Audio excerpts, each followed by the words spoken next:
Hey guys, it's Vibes with Tay. Hope you're having a great day. Hope you're having a blessed day. We back today for another video, and we here with Alex Billion. And today I'm gonna let him introduce the topic. So man, Today we're gonna be talking about suicide and depression and how I became the man of God I am today.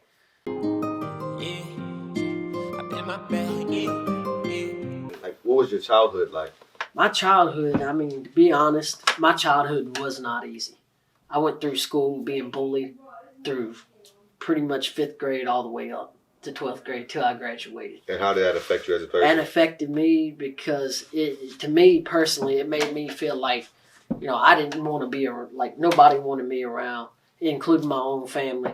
And then within a certain amount of years, it made me feel like, I can work with this. I can actually go through this like God wants me to and help other people that are going through this at the same time that don't know actually how to deal with it. Facts. So being that you didn't feel like being around, like, how did you become, like, how did that affect you as a person? It affected me for a couple of years it started in the 9th grade. I became suicidal my 9th grade year. It hit really hard. Can you go a little bit deeper into that? Yeah. Basically, it took a hard time on me because I was the oldest kid.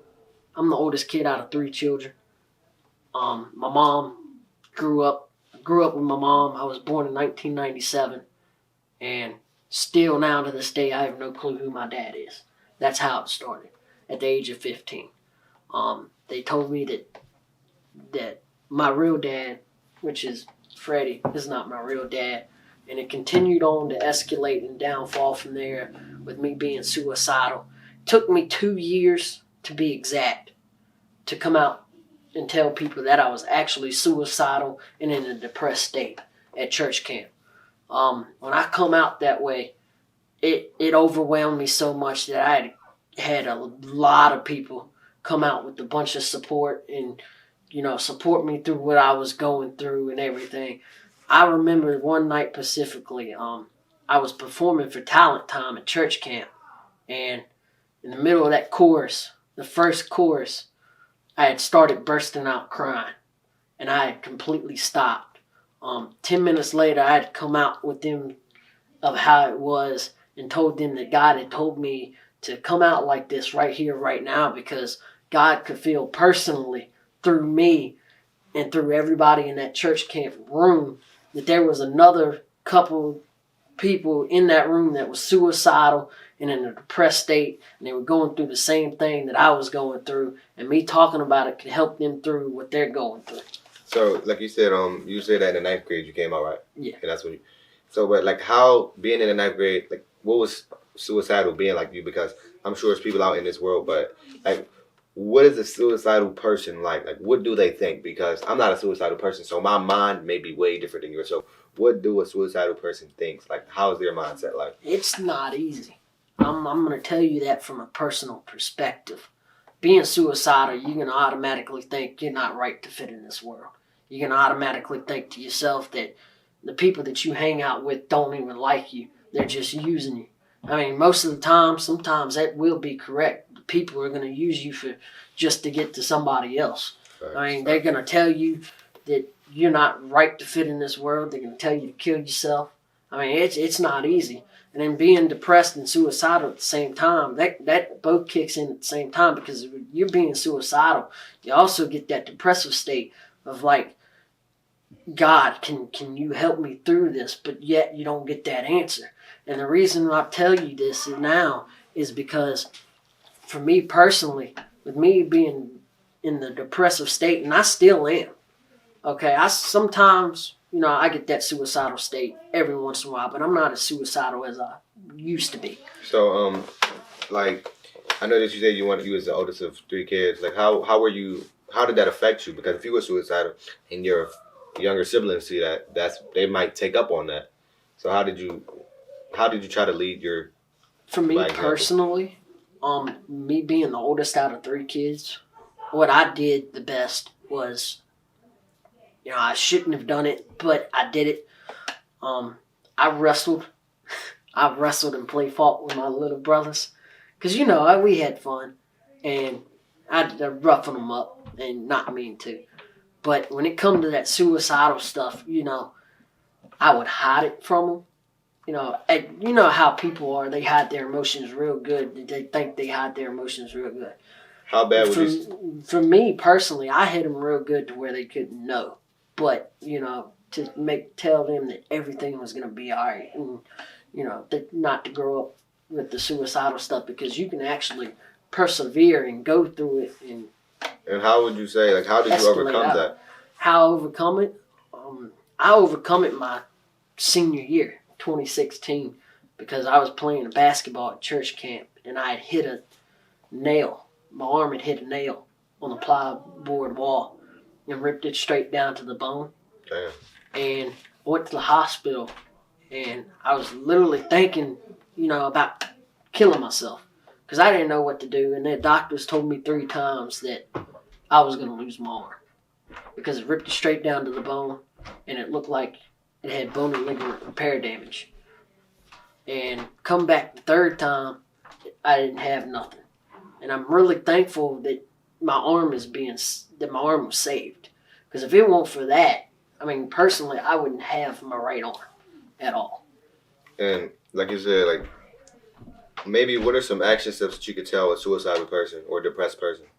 To be honest, personally, it depends on the person, because I have helped 5 different people with this, and I come to find out that with each person is going to act different. With me, I literally went home every day, come home one day literally, and held a fully packed suitcase over top of my head and about dropped it. Let go of it and fell halfway before I grabbed it again and threw it on the bed. With each person, you're going to act different. It's just going to depend on how they take it, how life goes for them. How did you take it? For me personally... How did you take the recovery process or to bettering yourself process? For me, it was rough. It was really, really rough, because I was still getting bullied. But, I would go home. My main part of my recovery process through this was me going home each night, doing my homework that needed to be done, and get it done. And then after I did that, get my Holy Bible out and read a verse each day. That was my recovery process. And would you tell others, or that's suicidal, that God is the answer, or what would you tell them? Personally, for me, I would literally say God is the answer. Because if it wasn't for me doing that recovery process and becoming the man of God that I am today, I wouldn't be here. And, I'm going to be hated, but, it don't matter to me. Because I was taught, keep your haters close, keep your friends close, but keep your haters closer. I heard that which before. Is true. Including with your friends and your enemies. Keep your enemies closer, keep your friends close. It all works out, because at the end of the day, God created this earth, and God created you for a purpose. Yes, if you're suicidal and God put you through it, and I know about it, God put you through that for me to help you and get you over, and God put you in that state so that way you can overcome it yourself and learn from somebody else that was already suicidal before you. Have you ever thought about, maybe like when you were suicidal, have you ever cut yourself or anything? Did it ever go to that extent? A couple times I have thought about it, and it went as far as that, but I've never actually went through with it. Because at the end of the day, when I was doing it, I was still going through my recovery process, and I thought to myself, God doesn't want me to do this because He's got a better plan out there for me to go through, and He's got a purpose for me to be here. And there's always going to be somebody that I can help through this.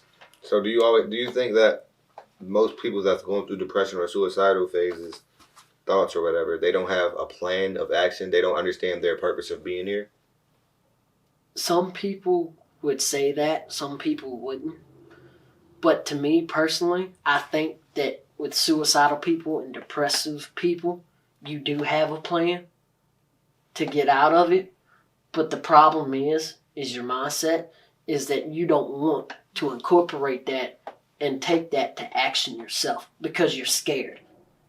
That's why I think it's harder for people nowadays because they're suicidal. And because it's hard for them, they're scared to actually put that plan to action. And what would you say to the people that may not have a plan? I would say to them, go to somebody that has actually been suicidal. Come out. Yeah, it may be hard. Take your time coming out and telling somebody this. Because if you don't take your time, it's not going to work out.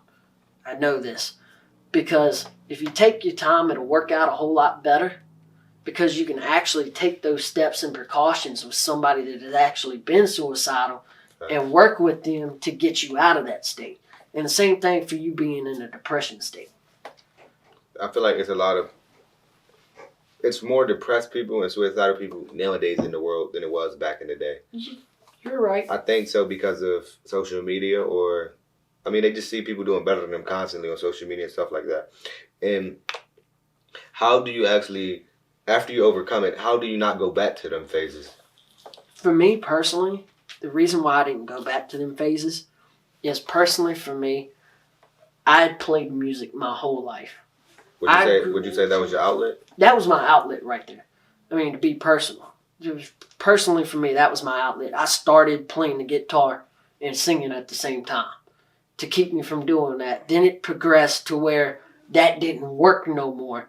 And now, my outlet now for it is being a Christian rapper. I'm a local Christian rapper, and it literally helps me and keep me from going back to those states. So would you say an outlet is what they need? For some people, I would say yes to that. And for some people, I would say you would just need a friend to go to. Because, for some people, an outlet could be a friend or a family member or a girlfriend or boyfriend that could actually help you through this. Okay, I feel you. And how do you find an outlet? Because a lot of people are scared to, go out and tell someone that they're suicidal or anything. So how do you find an outlet? For me personally, me finding an outlet was really, really hard. Because I didn't think that anybody would, take that step up and help me. It come out just recently, my 9th grade year, when I did it, that my spiritual uncle had suffered through the same thing the year before. And he come up to me that same night after everything was over and pulled me to the side and asked to talk to me. And from there it inclined. That, I realized at the last second that I had somebody willing to help me all along. For somebody that can't find anybody, that person's out there. I'm telling you, it may not be your boyfriend or girlfriend. It may be somebody that's really, really close to you. It may be your high school friend. It may be a co-worker. Then what would your message be to a suicidal person or a depressed person? For me, personally, I would say my message to them would be to work your way through it slowly. Because steady work, the slower you go at a steady pace, the quicker you're going to get it done. The more quicker you go and the faster you go, you're going to fall back down. I feel like I'd advise you to take your time. A lot of people they don't have patience nowadays. They want to get stuff quick and done, but in life, everything takes time. But also everything is a process. And even going through that suicidal phase and even going through that depression phase, it's still a slow process to getting out of it because change is something that takes time. It's a big factor in Exactly. And a lot of people don't like change. So that may be a reason that may hold them back as well. Sure. They're not willing to change because maybe they're comfortable in that suicidal state or that depressed state.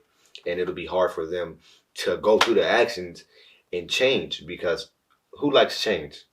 Nobody, really, to be honest. I didn't like change when I went through it. It took me a hard point to where I had to literally go to church camp one year and tell everybody, because for me personally, change was not working. I refused, and then I read this one passage about Daniel in the Bible, of his state of being in the lion's den. He was scared, and he were literally a little bit at a time refused to change And get it out of that situation. But over time, he started to change and realized that, with him worshiping God, change was the best thing for him. It could help him out of that situation. Can you talk about more of the burden that it held on you? The burden for me, it was really rough. My burden for me personally is that me thinking that there's somebody out there right now that I could help, but I didn't. I am, what's the word for it? I am itchy and sketchy about helping them because I don't know what they're going to do, and I don't know how they're going to react. Because you come to a person, let's just say you're suicidal, okay? And I'm itchy and I'm sketchy. I come to you, let's just say, for instance, if I come to you and you act out and you actually kill me in a process and then kill yourself, I don't know how you're going to react. I don't know how I'm going to be able to help you, because I don't know how you're going to be able to take it and how you're going to take my advice and how you're going to act to what I say. So how do you help a suicidal person or a depressed person? To me personally, I'd pull them to the side and talk to them slowly. Get to know them at first, and then start talking your problems out slowly. Because I realized with me, that's what it took for me to do it. Because I know you can't rush anything, but you also can't force anybody. Exactly. And just thinking that you can help somebody without knowing them, or just forcing them to, hey, you gotta change. It's, Yeah. It might even force them to the point that they make them want to do it, kill themselves or something. So it's fine. That's a hard, you know what I'm saying? That's a hard point of view. But at the same time, the reason why I say it's a hard point of view from what you're saying is because not only is it a hard point of view, but in most occasions and sometimes that's the harsh truth.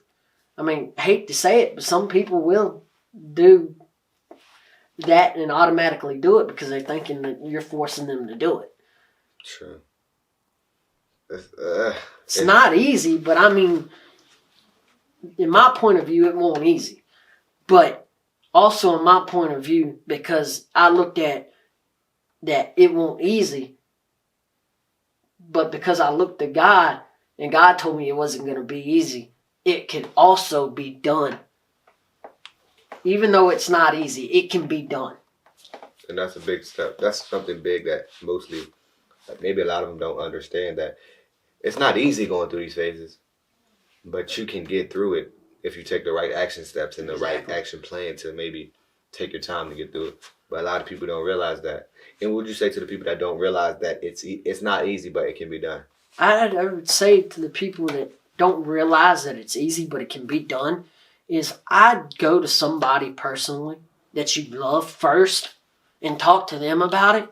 And if you still don't feel comfortable before you make that choice, hold off for a couple hours and go find somebody else that you are comfortable talking to. Because, for most people, if you go to somebody that you love first, they may not be comfortable with that. Okay, but if you go to a friend and they're more comfortable and they're really comfortable talking to you, that could work more better than going to somebody that you're not even comfortable being around. And that's where I think going to a psychologist might not be the best move always. It can be, but at the same time, like you said, it's not always going to be the same. However you put it, it's not going to be the best option. Because personally, that person may not be comfortable around that person. That's what it's going to come down to. In my point of view, that's what it comes down to with everybody that's suicidal and in a depressive state. It comes down to who you're comfortable being around, and it comes down to who you're being comfortable talking to about it with. because those are the two main options. You put one and two together, you got a great mindset from both of those. You got a great mindset from yourself, and you got a great mindset to the person you're talking to, because you put those two together, it can also help you a whole lot quicker through the process and help you get it done. Right. Or stop. What are 5 takeaways that a suicidal or depressed person can have to help them better themselves? The 5 takeaways. 5 takeaways, if you don't mind. I'm gonna start from the bottom. Personally, the 5 takeaways and the 5 positives. The 5 takeaways are, drugs, because drugs can be a part of that. For me personally, drugs was a part of that. My 10th and 11th grade year. Many people may not know it. I know for a fact my dad don't know it. My dad knew I dipped in high school, but my dad didn't know that I was going to school high as crap every day. I would go to school every day with weed, and in that weed, my weed would be laced with crack or cocaine. That was my go-to drug because I was suicidal. And at that point in time, I had thought that those 2 drugs mixed with weed was helping me. But now that I look back on it, it never helped me at all. It just made it worse. And when I finally got hooked off of it, I started to incline and realize that, yeah, I can do this, I can do that to get it done, go from there. Number 4 would be, the takeaway for number 4 would be around who you're hanging with. Like friends. Your friends may be a bad influence, or they may be getting you to do something. Number 3 would be, I'd say, alcohol. Because, alcohol can sometimes influence that too. Because your mindset is not right. You think you're smart, but you're really not, because you got that alcohol content. Because you're going to keep on drinking. Because once you become an alcoholic, you never quit. Yeah, when you quit being an alcoholic through the suicidal state, you're still an alcoholic. But what they call it in terms of that is you're a recovering alcoholic. You never stop being an alcoholic. You're just a recovering alcoholic that's always been an alcoholic. Say number 2 would be yourself. Yourself is your biggest enemy. Because yourself, that's where your mindset. It's not people telling you to kill yourself. It's you actually going through with it. That's your biggest enemy. Number 1, I'd say personal problems. If you got some personal problems, you might need to talk them out. The 5 positives, somebody you can talk to. Go to church, maybe, if you're a Christian and you're through this. What if you're not? If you're not, that leads to number 3. If you're not, just find somebody you can talk to really, really close. Or somebody that you're very comfortable around with. Number 2 would be maybe your friend. Number 1, I would say just find somebody out there that is willing to talk to you. Because personally, ultimately, it's not easy.